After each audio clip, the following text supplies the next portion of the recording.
Alright guys, what's going down? It's been a long day for me. Got a lot of wood, went and got 3 cords of wood. So I'm a little wore out, but it's alright. So I got to thinking today about the UFO Hunter UK and Charlton's video. Let's take a step back and kind of figure out what we know.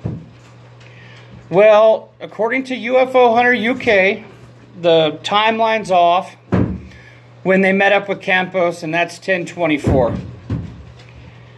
I really don't think that's even when they found out about Campos. I think Campos wasn't even hit at all. I think that was like a decoy. So some of the shots, the first shots were like 949, 950 something. Then the big volley of shots came at 10:05. Which personally, I think Paddock was already dead. And if we had the true coroner's report of, time of death, we would kind of know. And I don't think they're going to tell us that because that would, put a damper on their agenda. So, I think Paddock's already dead. I think Campos had something to do with it. The 2 off-duty cops got up there on the 32nd floor real fast, within a few minutes. Thanks, bud. It's okay. Okay, take Rune out. So, in my opinion, this is just my thoughts. I think that Paddock's already dead. I don't know who did the shooting. That's still to be determined. All the shots, 1,100 rounds get shot into the crowd. Supposedly, 200 rounds get shot through the door. All the shooting goes down. And then there's a couple single shots fired at the end. Maybe 2. I think 2 or 1. I can't remember.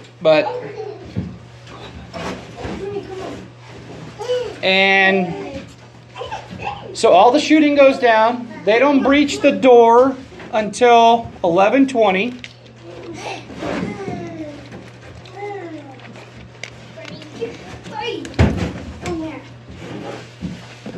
They get in the room. It's a full 7 or 8 minutes later that they breach the second door,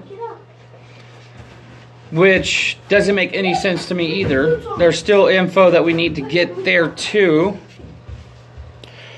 People were shot in the crowd during the volleys, all over the place. 2 of my wife's friends were shot, there too. All kinds of different wounds. You could hear a few different sounds of rifle reports.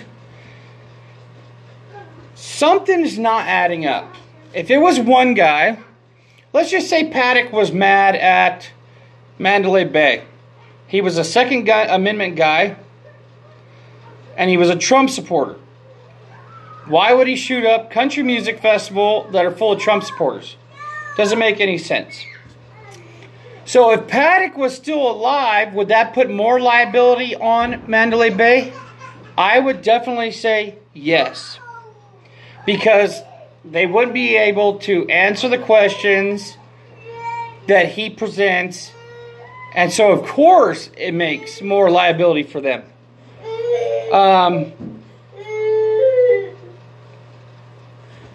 It's crazy.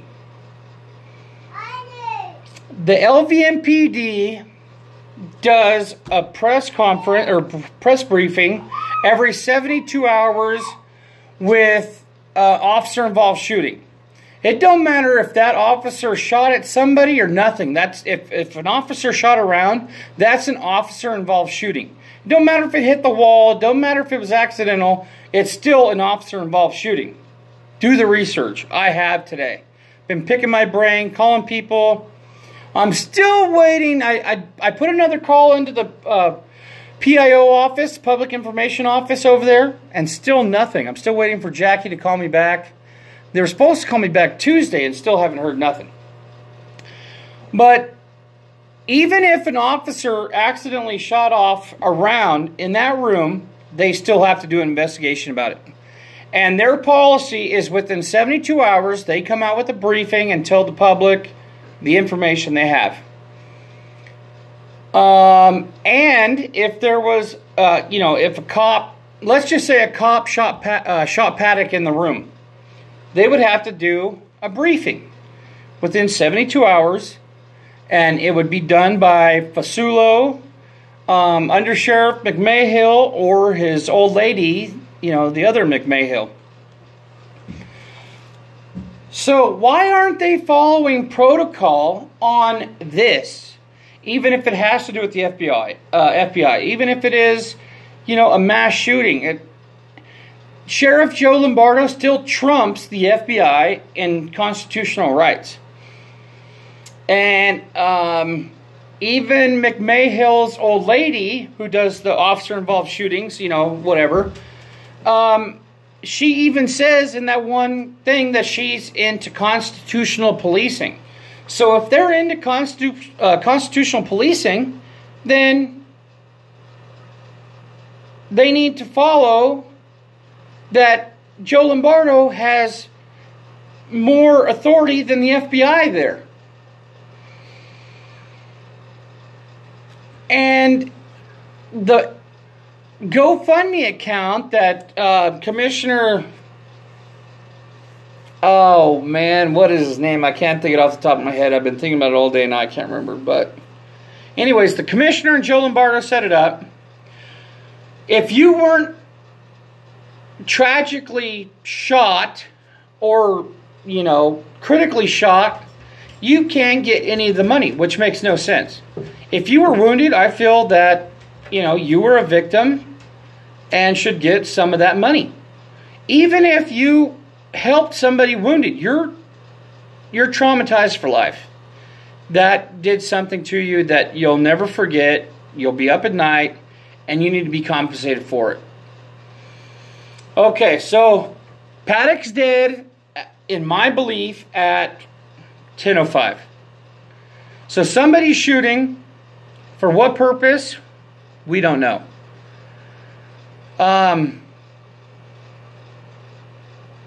Jim, the CEO of MGM Properties or whatever, sold stocks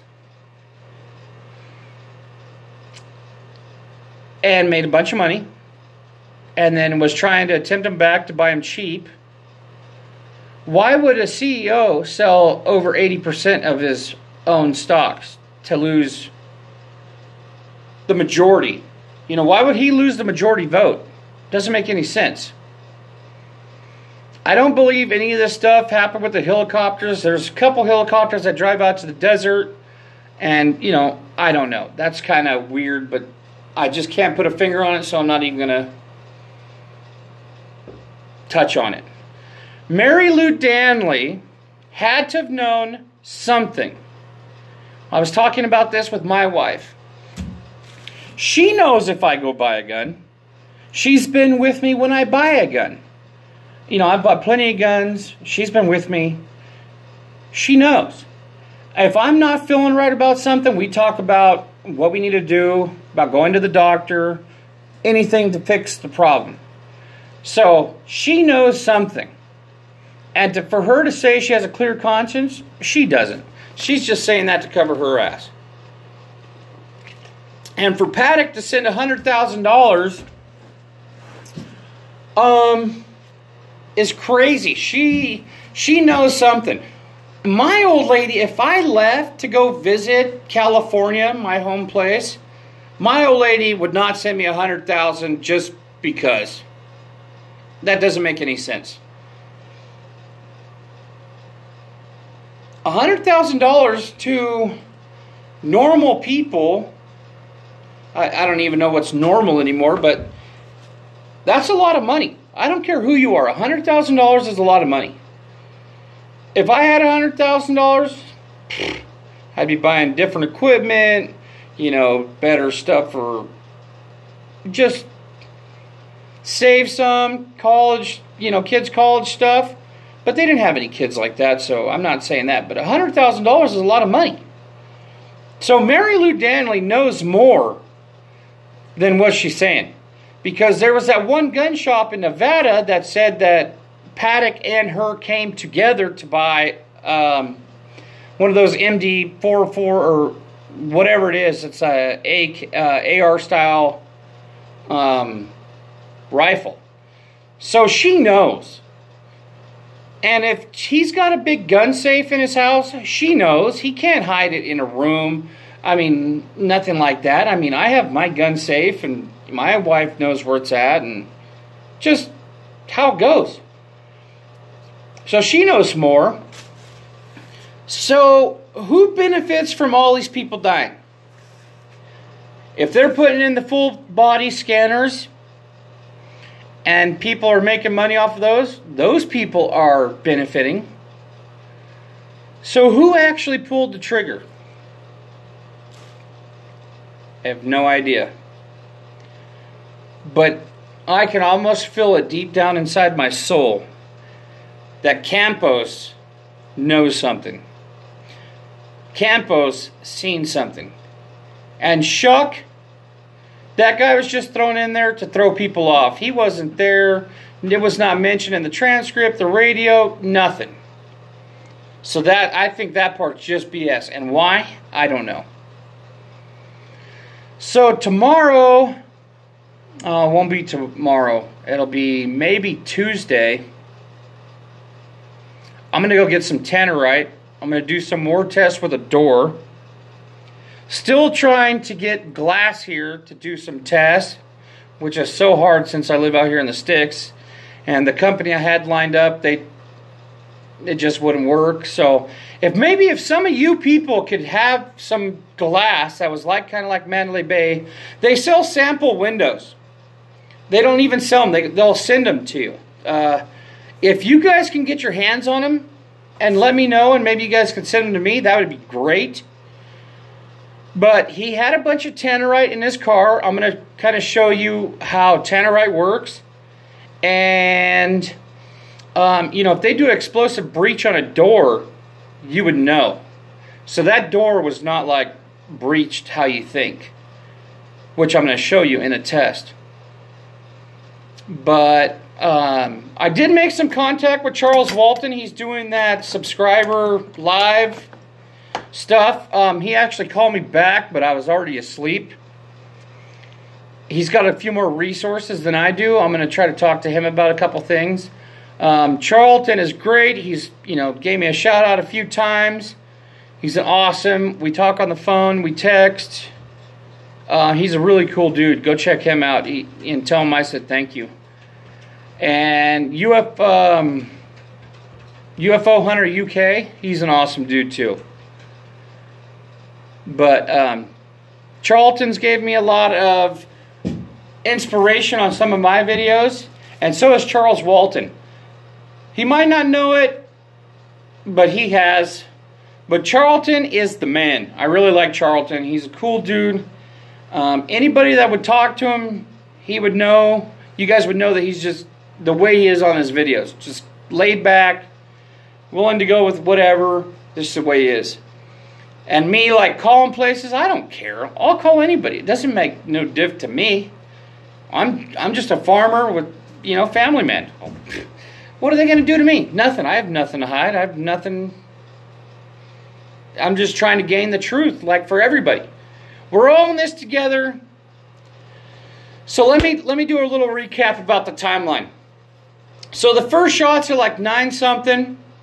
And then the first big volley of shots is like 10:05, which you can hear in Corey Langdon's taxi cab video. And then in her video, you can hear 2 different rifles for sure. And it's not like he's pointed in the room shooting at the door and then shooting back at the crowd, because it's a different weapon.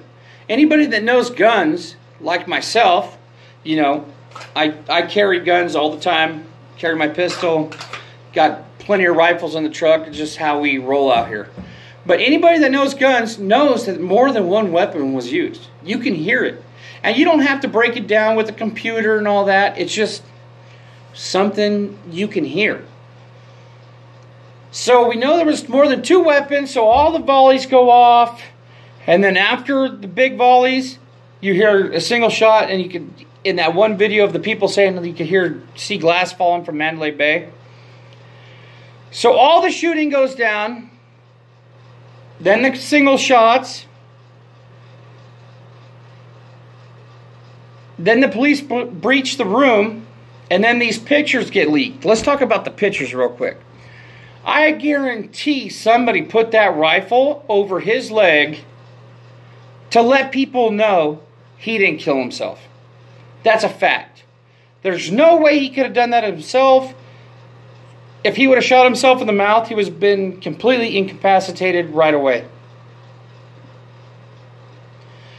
So the pictures, and there's definitely not 1,100 rounds on the floor there. 1,100 rounds is a lot of brass on the ground. Those pictures, there's a couple different blood spots on the floor, on his shirt. It almost looks like a piece of tape was across his chest in that 1 1/4 inch spot, and it was taken off. It makes sense. There was that tape on the counter. The big thing is not a pin.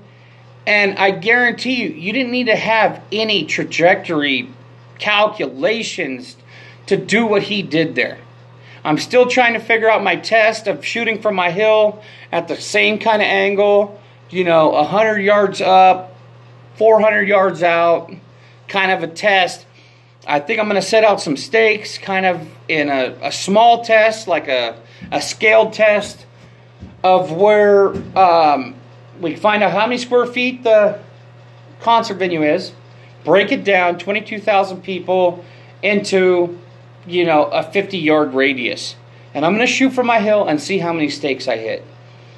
Because you don't have to point. You don't have to aim. You just kind of have to point and shoot. And I guarantee you, if it was somebody skilled up there, there would have been a lot more people hit. So it was somebody that didn't know what they were doing. And for Paddock, he had plenty of guns. He had shot before. He might have known more than people thought. So I think about that. But this video is getting kind of long. I'm going to do some more videos tomorrow and do some more research. But if you guys can find me some glass and get it sent to me, I'll shoot it, I'll break it, and I'll try to do the best job I can. And I got some tannerite stuff coming up for you guys. And I'm going to do an explosive breach on a door and show you what it looks like. So go check out Charlton. Tell them I said thank you. Check out UFO Hunter UK. Tell them I said thank you. And check out Charles Walton and tell him to call me back. I wrote him again today to call me back and he still hasn't, so it is what it is. But hammer down and I'll see you guys on the next one. Oh, hit me up on Patreon. I'm going to start putting my link in. One of my subscribers found me my link because I'm new to this, so I don't know how to get all that stuff, but I'm working it out. But if you guys can help me out on Patreon to get all this stuff covered, because tannerite's not cheap. It's like 50 bucks in town for a pack. So I'll see you guys on the next one. Hammer down.